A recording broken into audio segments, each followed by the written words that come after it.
Hi, this is part 3 of the walkthrough time. We're picking up with a last dark Pokemon. This is a rare stage 1, just like the Lantern was from the part 2 video. And it's non-holo. So it's the last variant of the dark Pokemon I'm going to show.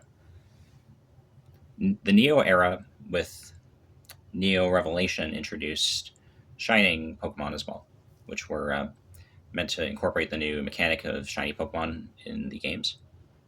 So this was introduced with Shining Magikarp and Shining Gyarados. Notice that they do not evolve from each other.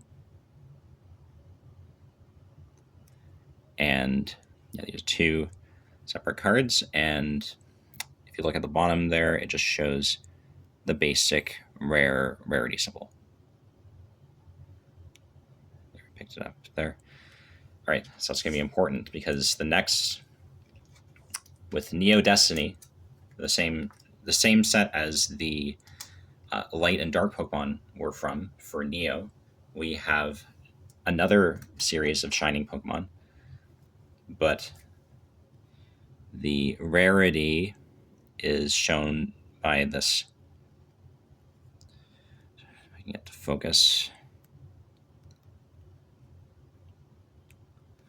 Okay, I'm not getting that one to focus. Let me try a different one. Shining Kabutops.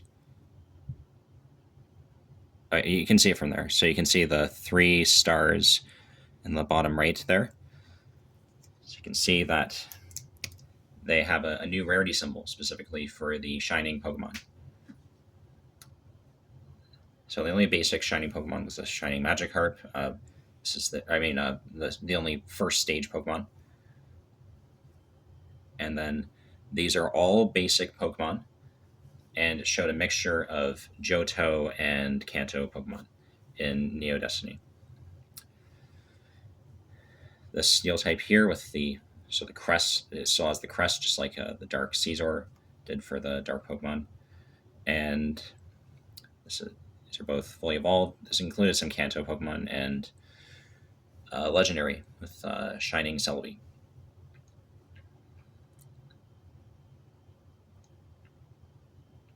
Okay. So they brought back Team Rocket's secret machines for Neo. Set symbols that. Oh yeah, Neo Destiny. This is actually, I think the worst card of all time.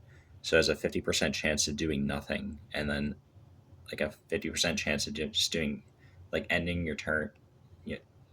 50% chance of just removing 1 energy, which may just like slightly inconvenience your opponent. But so 50% chance of doing nothing, like 25% chance of doing an inconsequential effect, and then 25% chance of doing something beneficial. And then like even if you get the beneficial effect, you can't attack after. That's probably like the worst Pokemon card of all time. That's funny though. I guess it's kind of fitting that the Team Rocket machines are all pretty bad. All right, so after Neo Destiny, there was Legendary Collection. So Legendary Collection is famous for these holo cards, which have this fireworks pattern on the front. So they had it for trainer cards, the Pokemon cards, the Ninetales there, and also energy cards.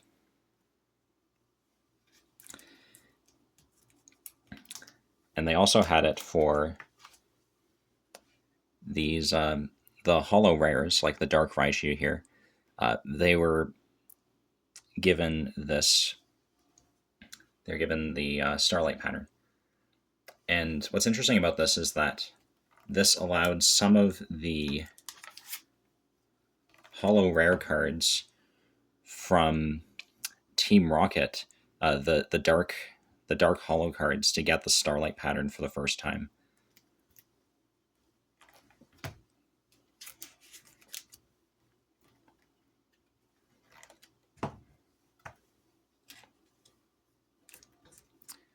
So that was the first set in the E series cards. E series, they have this e-reader strip on the side. the Holo e-reader cards weren't scannable, but the non-Holo ones seem to work. And the E series cards, starting with Expedition, they introduce technical machines. You can teach your Pokemon additional move, and they had this. They also introduced another type of reverse holo style. So after Legendary Collection, they have this mirror pattern. And similar to what happened from Jungle through Team Rocket, they have non-holo and holo versions for the rares.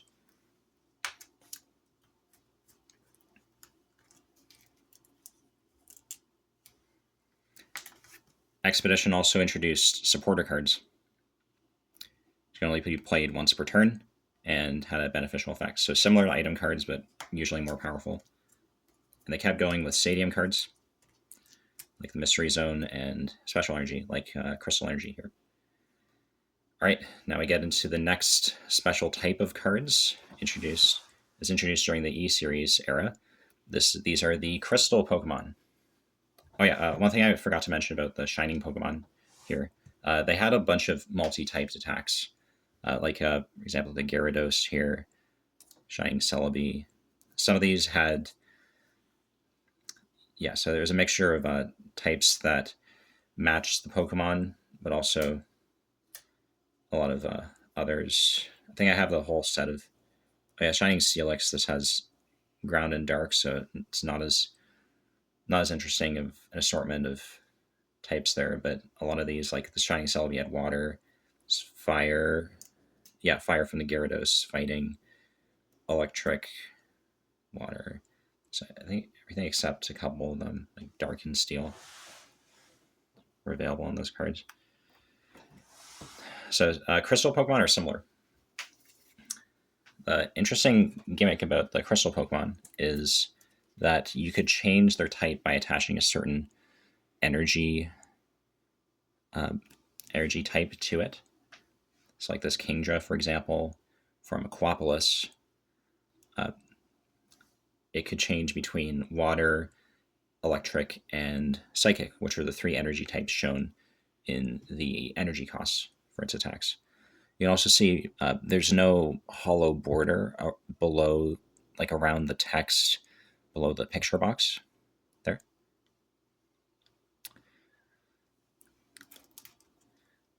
And in Aquapolis, there were no reverse hollow crystals.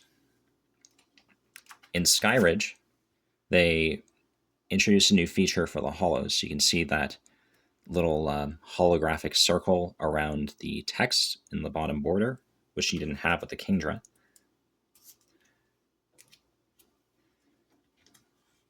And they also had these reverse hollows, like this Golem here.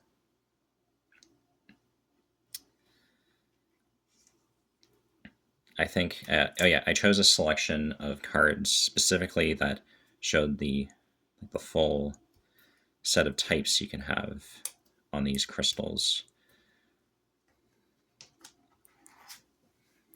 It's the Celebi, which is one of the legendary crystals.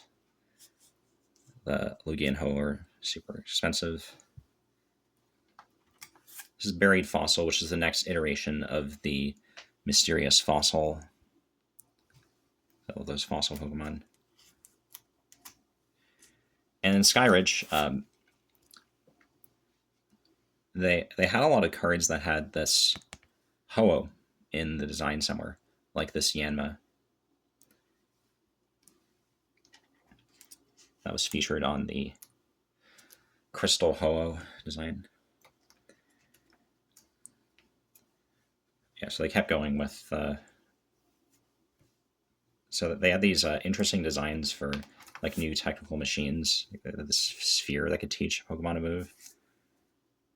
And it was restricted to certain types. And then they introduced like none of these characters are canon in the games, but that characters like this Oracle in the E series, which was fun. They really flexed their creative muscles during this period. And this is the Kadabra. This is the last Kadabra that was produced until the Scarlet and Violet series. At 151. Because of the lawsuit with Uri Geller. So they had to get really creative with Alakazam cards, as we'll see in a bit. After Skyridge, they had the Best of series. A lot of these cards had a basic version here. So some of these had this reverse hollow pattern, the Cosmos foil around the border. And some of them didn't, like the Dark Ivysaur, the Dark Venusaur, and some of the Rocket Caesar. And a lot of them had a winner variant.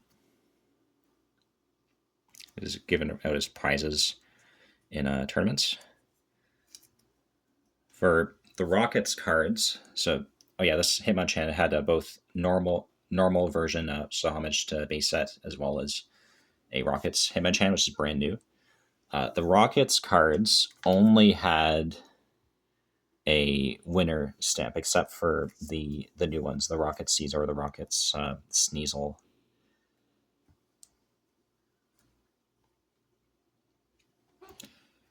Yeah, so this is the only one that evolved. So Dark Venusaur here got a card, which it didn't have before this. In Team Rocket, they introduced Dark Blastoise and Dark Charizard, but Dark Venusaur didn't have one until now.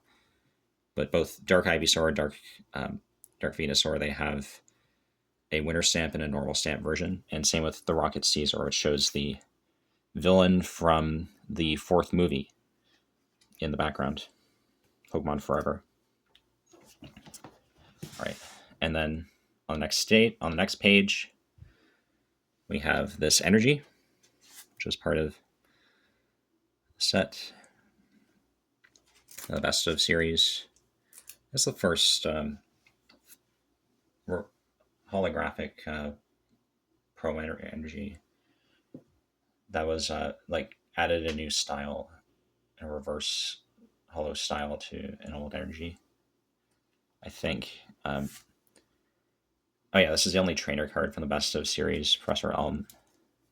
Here's another one of those Rockets cards that only had the winner version. And the energies and the Professor Elm, they don't have a winner version either. After the Best of series, we went into the EX series. And this was sort of with EX Ruby and Sapphire. You had these. So you had a reverse. So you continue with the reverse hollow energies here. Starting with EX Ruby and Sapphire, they had these single stage EX Pokemon. So they started out all as single stage Pokemon. See, there's no crest on the dark types anymore. I forgot to show that with the Caesar. You notice they removed the crest for Best of.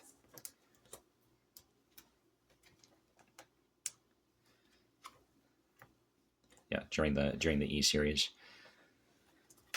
Yeah, Scyther here. Scyther also, they later gave it an evolution. So this is the only EX Pokemon that evolves into another EX Pokemon for the EX series, which is pretty cool. This Scyther is also an homage to the Scyther I included in from Neo Genesis here, as the same, essentially the same 2 attacks. And they also introduced Shedinja. So Shedinja is cool. I collect a lot of Shedinja cards because it has an interesting ability, Wonder Guard, which prevents effects of attacks to it from various Pokemon.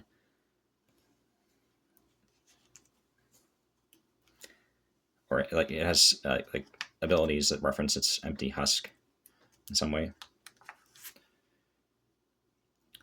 They started doing cool new things with secret rares here. So they had you see this is number 99 out of 97. Get that to focus.